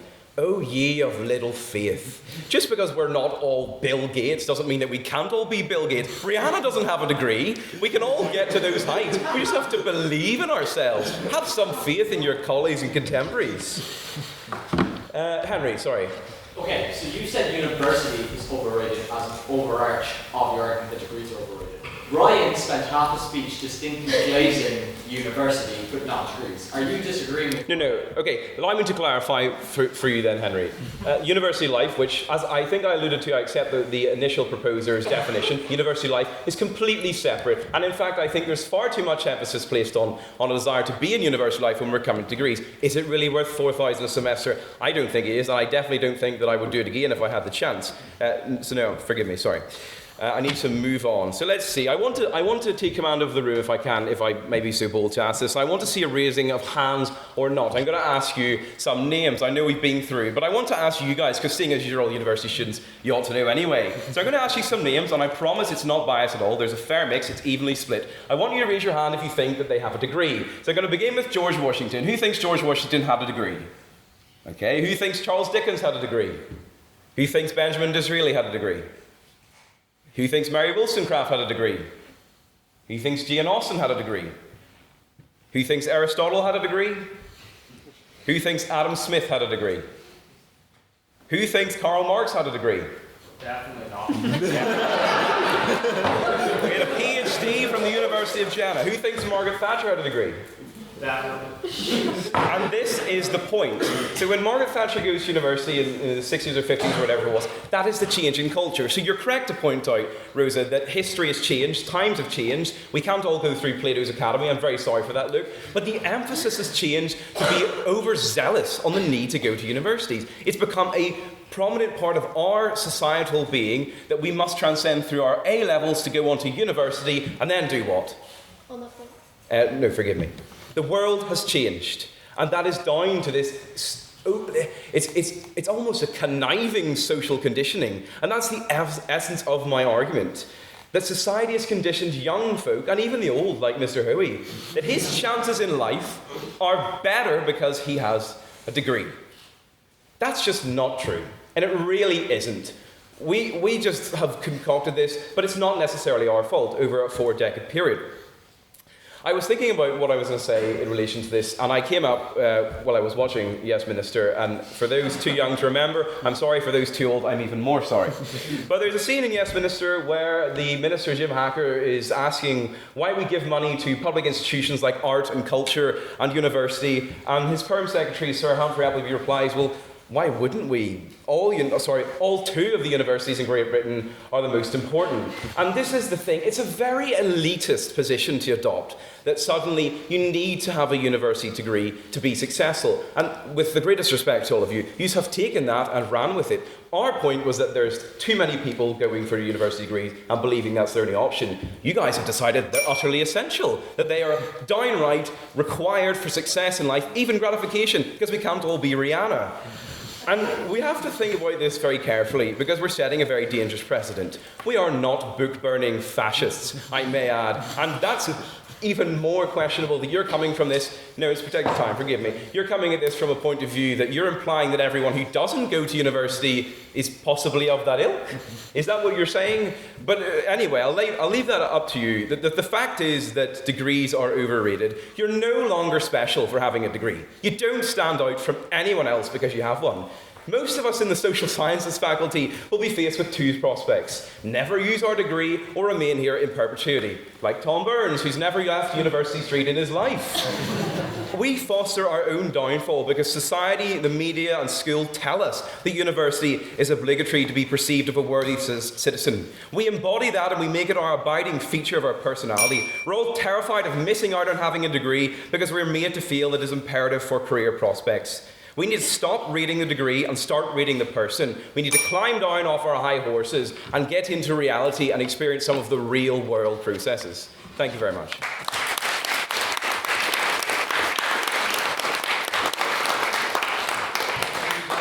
Passionate speech. I'd now like to invite Ella to close the debate and close the opposition.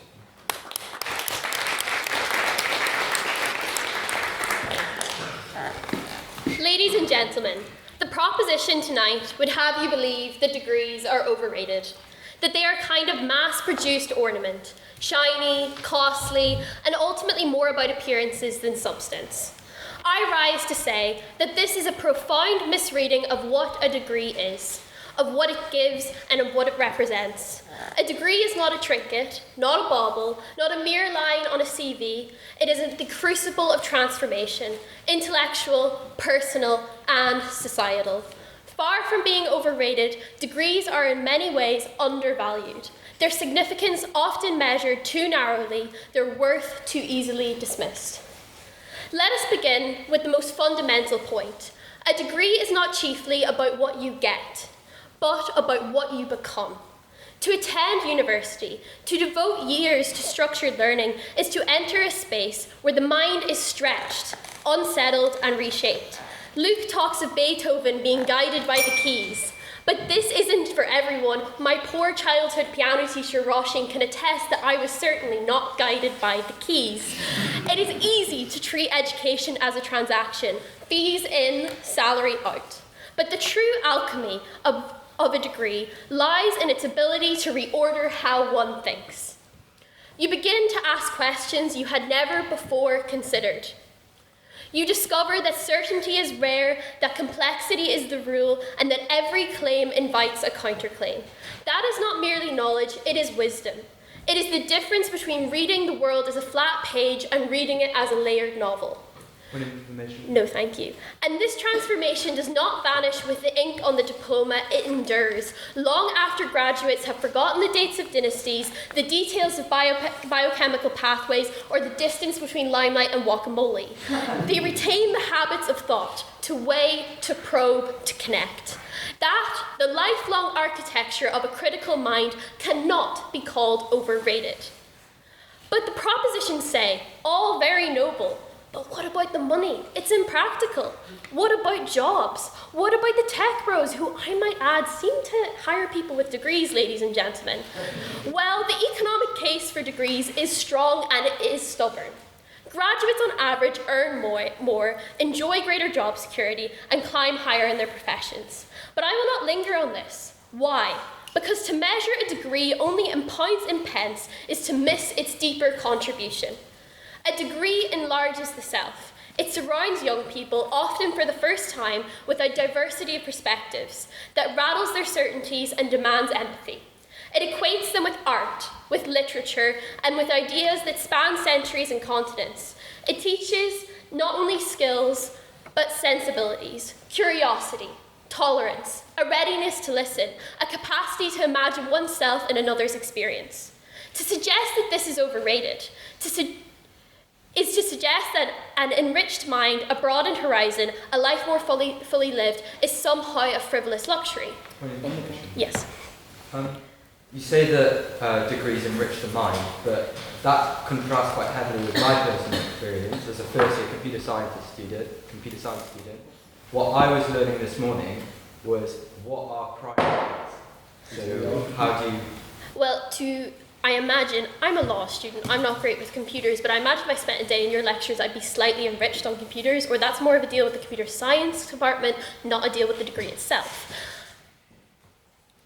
But if we believe human beings are more than economic units, and I trust that this House does, then we must see that degrees offer something essential, not just tools for work, but textures for life.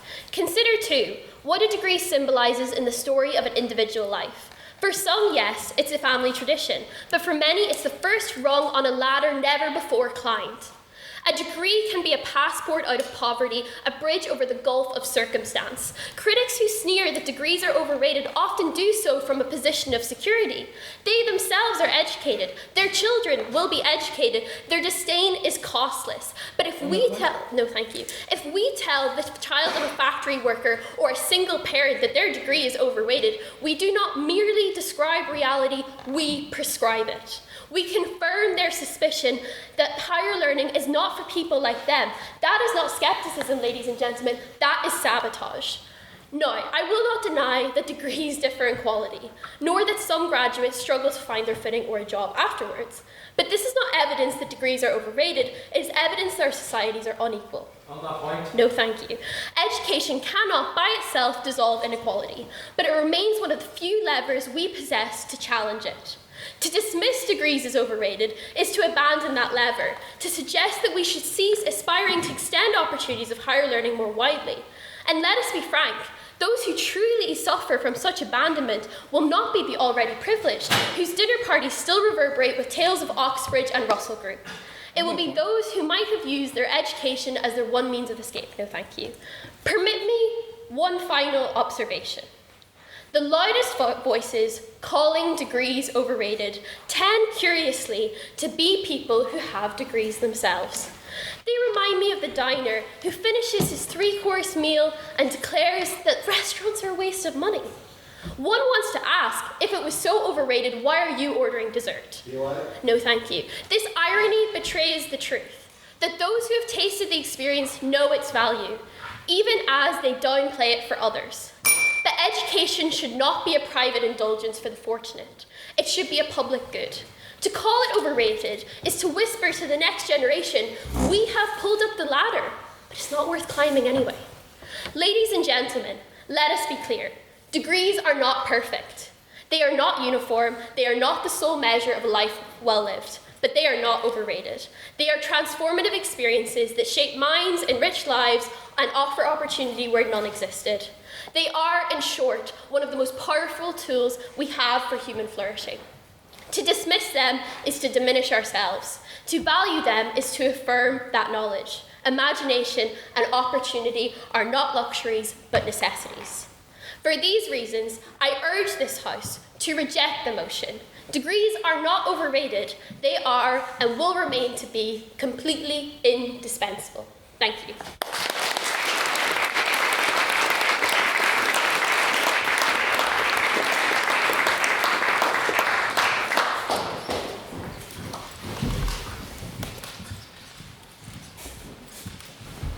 Thank you, Ella, for that fantastic speech. And that brings our debate to a close. So I now open the floor to questions. So this is your chance as members of the House to get either side to elaborate on some of the points they made or challenge their arguments. So first of all, do I have any questions for the proposition, please?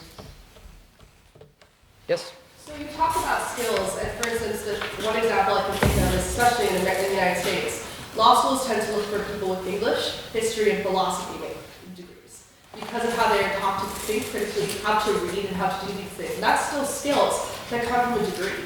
So what do you say to that? Someone from the proposition? So I was just thinking about saying, the way you worded that question, it seems like you seem to believe that's the only way we can achieve critical thinking skills. Some of the most fast thinking people I know would never go to university and have sworn off of it. This idea that you somehow need a very classical degree, or you need any degree to have some semblance of critical thinking, I think it's sort of it's a lie that we tell ourselves to sort of justify the money we're forking out currently, and I believe we should reject that lie. Thank you, Luke. Opposition to respond? I think it's I would agree with the fact that you can achieve critical thinking skills outside of university. I think the point though there, it's a sad point, but law schools, elite institutions are looking for degrees. They teach you critical thinking. And we're not here, obviously it would be nice if they thought, well, you're getting critical thinking from this apprenticeship you did, or this club or activity or debating. And they do look at things like that, but they're ultimately looking for the degree, and that's a fact. So I would say they're rating the degree, and if you're someone who wants to go to law school, then it's probably appropriately rated in that regard. Thank you, Ella. Then a question for the opposition, please. Michaela, yeah. So it's been pointed out that a degree here in the UK is worth it because of higher income because of the student debt. Well, there are students at my home school in the US that are having to pay $70,000 for tuition per year, not including room and board. Most of these Americans are having to deal with student loans weighing down for the rest of their lives. Would you still say that their student debt is worth it and that their degree is not worth it? Someone from the opposition to respond?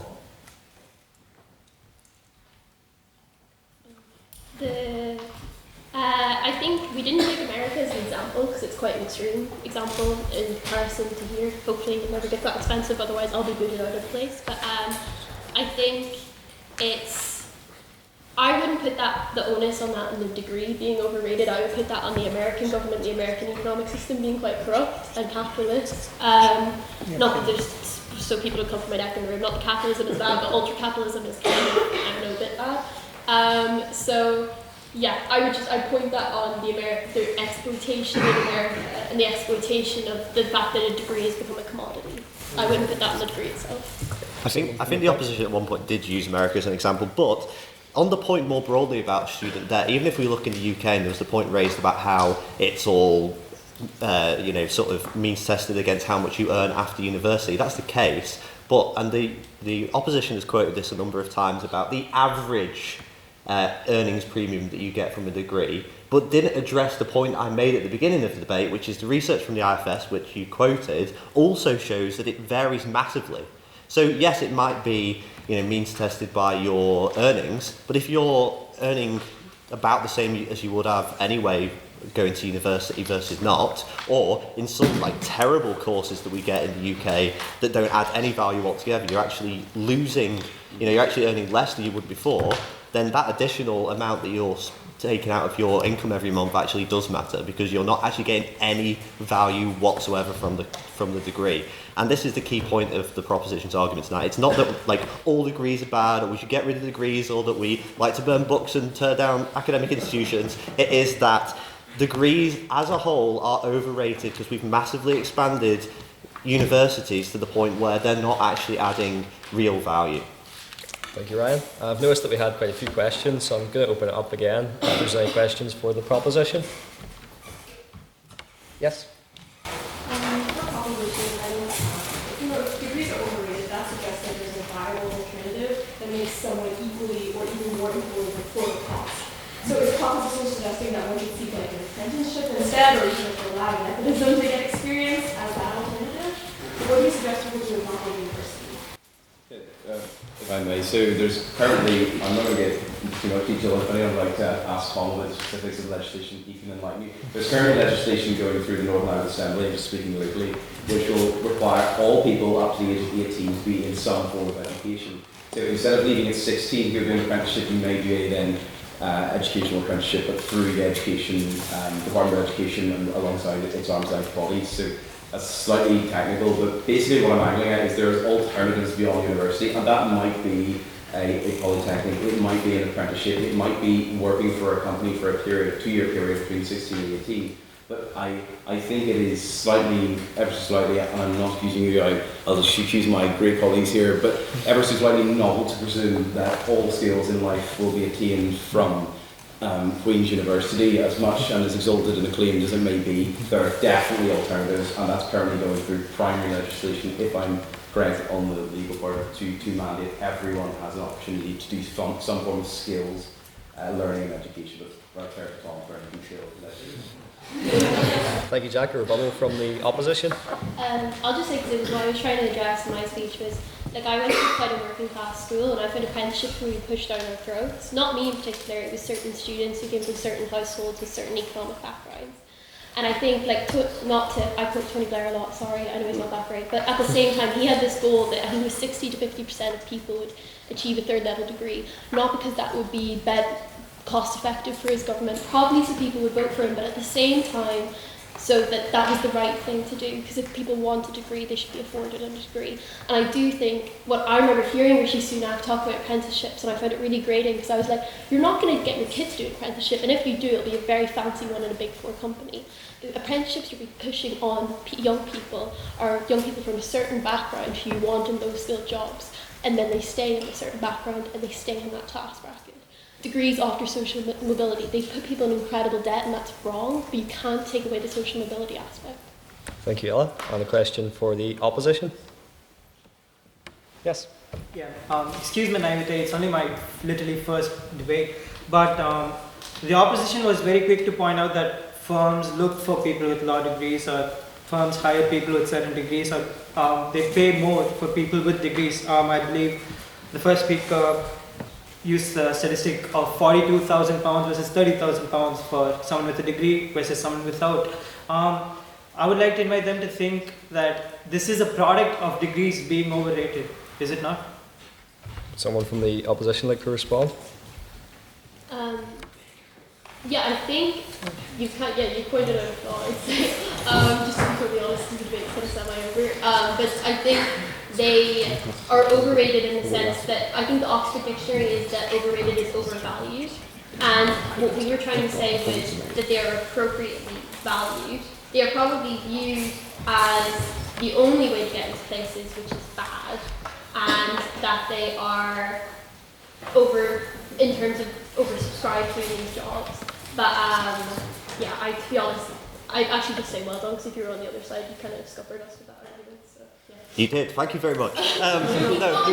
The point is that imagine a world in which universities didn't exist and no one went to university. The people with the exact same skills would have an earnings premium. It's not the university or the degree that is giving them the leg up in life. It is the fact that they have the certain skills that allows them to get that earning power. So it is part of the fact that degrees are overrated. You create a subsection of jobs that require that you need a degree in order to do them, and then say, aren't degrees fantastic because all the people who get those high-paid jobs have a degree?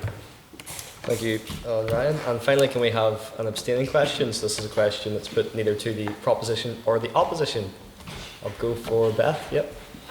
So not to bring BP into a change of debate, but both sides are talking about their side. They were fighting against the bourgeoisie and were making, this is good for poor people, this is bad for poor people, but it wasn't very clear in the end to me why I should care about which side makes that argument. So, from the opposition, why is your argument the most important on that specific topic of better for people from low economic backgrounds? Okay. Well, proposition. Where will I begin? I'll take myself as an example. I would come from a very sort of low economically developed area, and while I believe that we have the strength to elevate ourselves beyond our capabilities, what I'm actually seeing more and more is that, contrary to this point, it's almost like people just go, oh, you need this degree, you need this, and it perpetuates this cycle of people saying, I'm not good enough. And it leads to these behaviours and these outcries in school where it's, I'm not good enough, and it's almost compounding. When we say that you don't need degrees are overrated, we're not necessarily saying that just for the people in this room. We're saying that for the people in the college where I used to go, that used to put toilet doors off hinges, but that's a story for another time. My point is that we're telling these people that they don't have to fear and scaremonger themselves or sit awake at night and say, I need this degree, I need it, because it doesn't matter. These degrees are overrated, and the perpetually upholding of this sort of university and this sort of oligarchy of knowledge is actually what's keeping a lot of young people and a lot of lower economically developed people down. It's not this the widening development of apprenticeships. Indeed, that's a massive plus. It's actually the ideas that's being peddled here that you need this degree, or degrees are important. There are valid alternatives, and it's just about recognising them. Someone from the opposition? I would say, and I agree with a lot of the things that the proposition has said, I think to say that a degree isn't overrated isn't to say it's not that you need a degree. It's not that we need these degrees, it's just if you want a degree, you should have a degree. And it's not that you should go, oh no, but they're so overrated, like there's no point. And it's often what I find grating about the degrees are overrated. It was like peddled by Rishi Sunak, people showing you doing maths A levels and going into Imperial, and that's the only degrees that are rated. But I think if you want to have a degree, and no matter what background you come from, and it's someone who's going, I really love history, and I'm from a certain background, I'm the first person in my family to go to university, I want to study history. And they are getting told, but degrees are overrated, and your father's a mechanic, so go do a mechanics apprenticeship. Like that's what I was trying to take, and I think that's what a lot of people, my fellow members of the opposition were trying to say, that this whole conversation around degrees are overrated tends to be peddled on people. And I think it's Tony Blair's son, actually, to go against Tony Blair for a second, or his to say he's peddling that we shouldn't have degrees. And he's like, but I went to Oxford and it didn't really do much. And you're like, but it got you a lot of money, it's put helped. So I just think degrees are overrated, and my kind of bourgeois element of it all, I think it's being peddled a certain group of people. And I don't think that's fair, and I don't think that's just, and I think it goes against social mobility. Yeah, thank you, Luke and Nihal. We'll just take one more abstaining question now, if anyone has. Martin? It's very generous of you to allow me to say quickly a couple of points of interest, which I think I should share as easily the oldest person in the room. I didn't get into university, I was dyslexic. I did Open University in 1976, and it cost £200 a year. And I got a degree, and then I blagged my way into other institutions and got my employers to pay to get a nice thing on your CV. Why did no one in the entire room mention the Open University in any of this debate? It's as if it didn't exist. I would say that would be group arrogance from all of you to be controversial.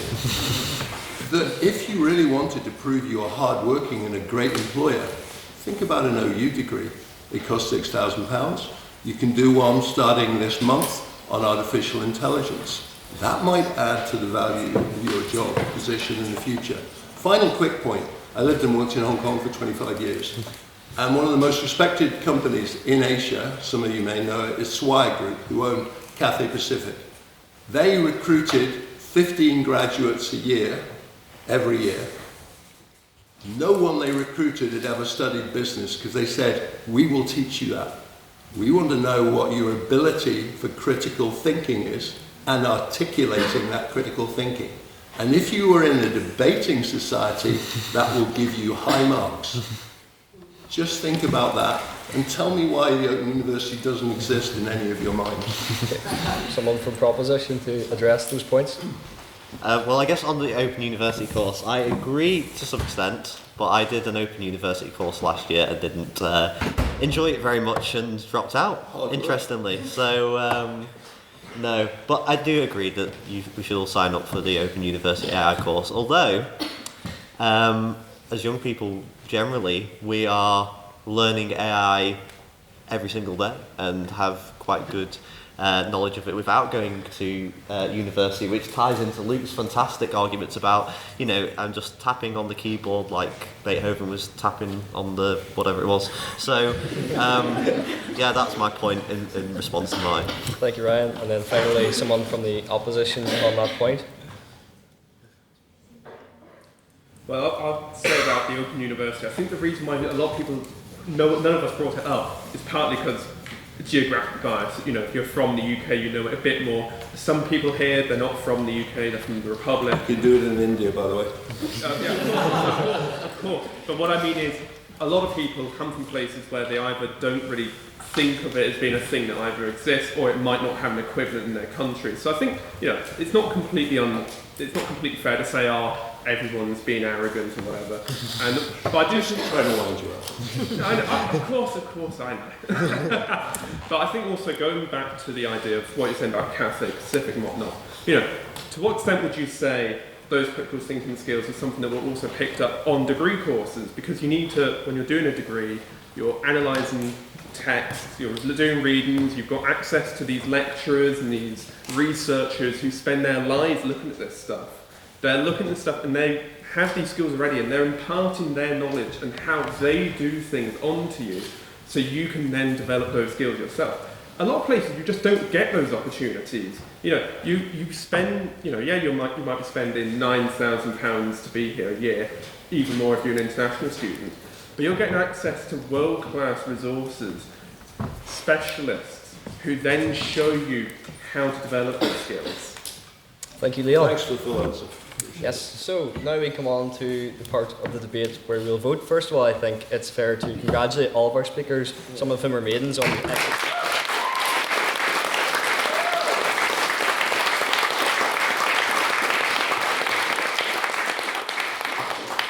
And that brings us on to the vote of speaker ability. So this is not the side that you agree with the most, this is the side that you think spoke the best based on their presentation, rhetoric, argument, teamwork and engagement. So, can I have all votes for the proposition, please, on speaker ability?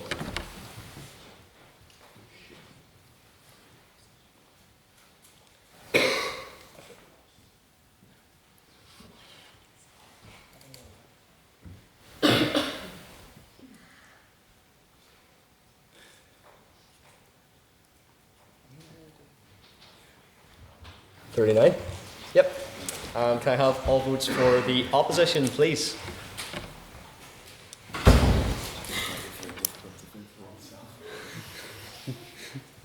Try again.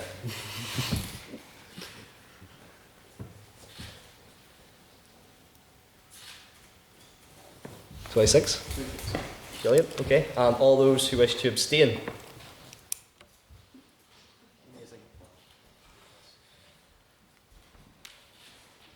4. Yes.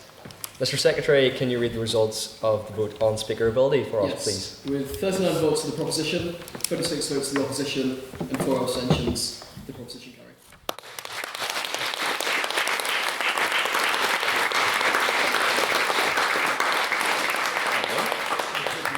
And finally, just a few more items of business before we all head to, well, what will later be revealed by our social officer. First of all, you'll notice those lovely blue rectangular cards in the middle of our table. Those are all the exciting motions that we have coming up. We meet up every Thursday. We're one of the most active societies on campus, and a lot of the motions will be really entertaining and make for really entertaining viewing, or if you perhaps wish to speak on them as well, that'll be really interesting and engaging debates. I'd recommend, if you haven't or aren't aware of the motions that we have coming up, to by all means take one. You can also follow us on our social media.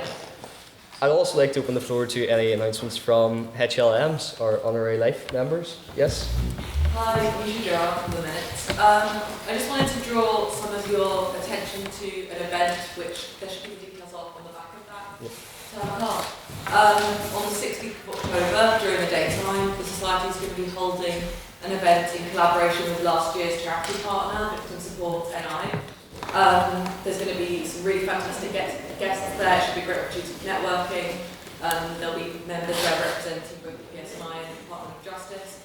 As part of their event, we're going to be hosting a debate on some new hate crime legislation. The motion's yet to be finalised as far as the wording goes. I just want to put a shout out for anyone interested in speaking on that to come and contact me either on social media or in the pub afterwards and just have a word. Thank you very much. Thank you, Misha.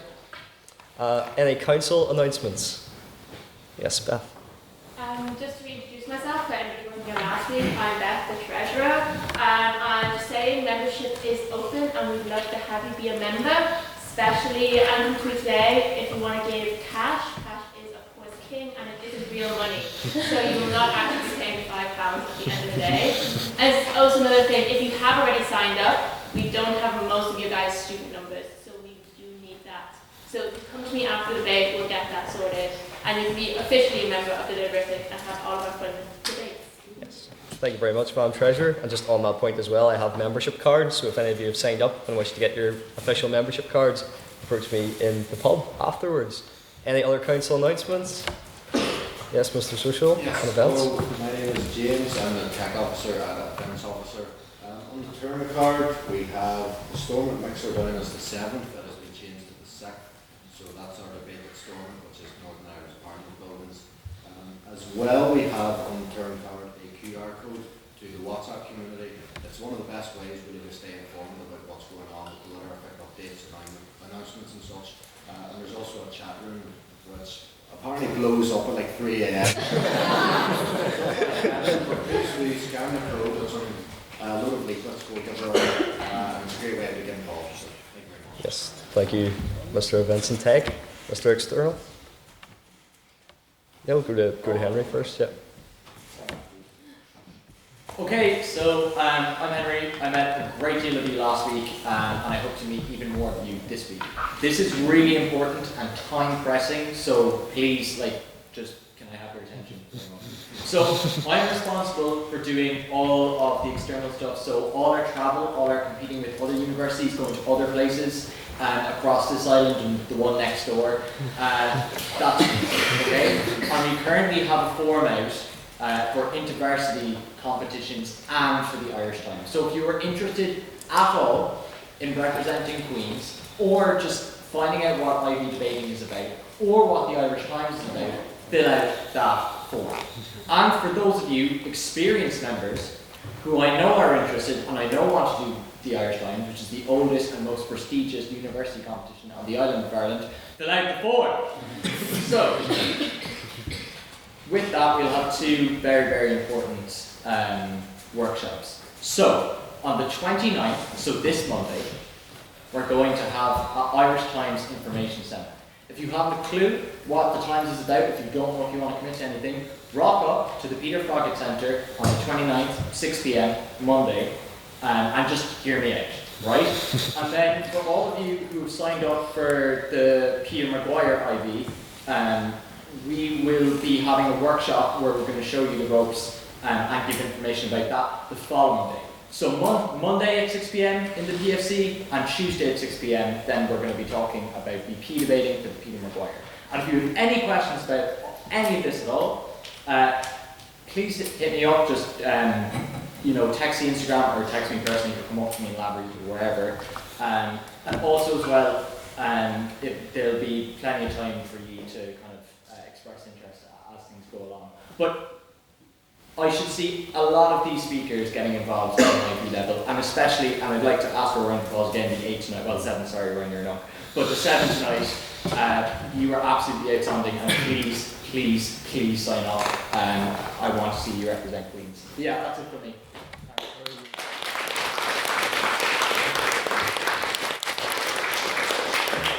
Go to Mr. Schools next. Nice to see everybody back again. For those that didn't meet me last week, I'm Matthew Spratt, our schools convener. Every year we host a schools competition. If your school's been involved in that before, that is brilliant, and we'd love to see them back this year. If your school hasn't been involved in our schools competition before, and it does have a debate society, or has students or teachers who are interested in debate, I would really appreciate if you pass me on their contact details at some point, text it to Instagram, or just let me know about it so I can contact your teachers or the students that are interested, and we can get them involved in that. Yep, thank you, Matthew. Madam Internal. Yeah, just quickly, the next debate is This House Believes Love is Blind. Come to me if you want to speak. I really want to keep the trend of having maiden speakers. We had maiden speakers today and they were absolutely incredible. So it's much more fun to come and give it a go. Like, I know it can be daunting, but you get well prepared beforehand. It's very fun. Also, big announcement, Love is Blind is going to be a collaboration between QUB Wine and Cheese, which is very fun, guys, I hope.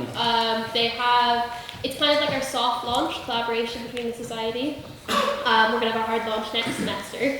We are going to have speakers from QUB Wine and Cheese, and they are going to be present at the social and help us organise the social. Social's going to be on their end, still to be confirmed where they're going to take us, so fingers crossed, somewhere good. And then next semester we're going to have a big collaboration where there is wine and cheese available. So, so come next week, guys. I promise it'll be fun. Yes, thank you very much, Ella. And on the topic of socials, Mr. Social Officer.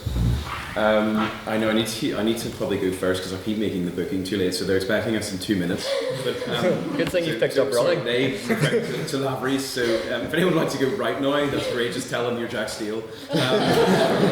So we're going to Lavery's, the same place we were last time, in the incredibly small cramped room, but we can spill out into the woodworkers part. The second thing is after Henry's things on the Monday evening. We are going to the Bhatt, the villa room. Henry will be there, and Hugh. That's all I know he's going so far. So please come to the Bhatt, the villa room. Don't know where it is, but we'll find it. And it's at 7 p.m. on Monday the 29th for our fresher social. But all are welcome. Yous are all welcome. Elderly people, even older people. Yous are all welcome. So please come along to that. Any questions? And also, if anyone would like to ask me about the exercise thing, fitterific, please do come and tell me if you like running or some other sport that I don't know about, and I need to register interest. Or if anyone would like to come to Lavery's, please come with me now because I'm going. Yes. So, oh no, I need to get a picture, don't I? You do. So But anyway. Henry can go, or so just get Henry to go. Yes, just to conclude. Henry, that's great. You're going to Lavery's. Just to conclude, we're going to Lavery's, so all members of the House, if you would like to go to Lavery's, can I have speakers at the front and council take up the room? I call us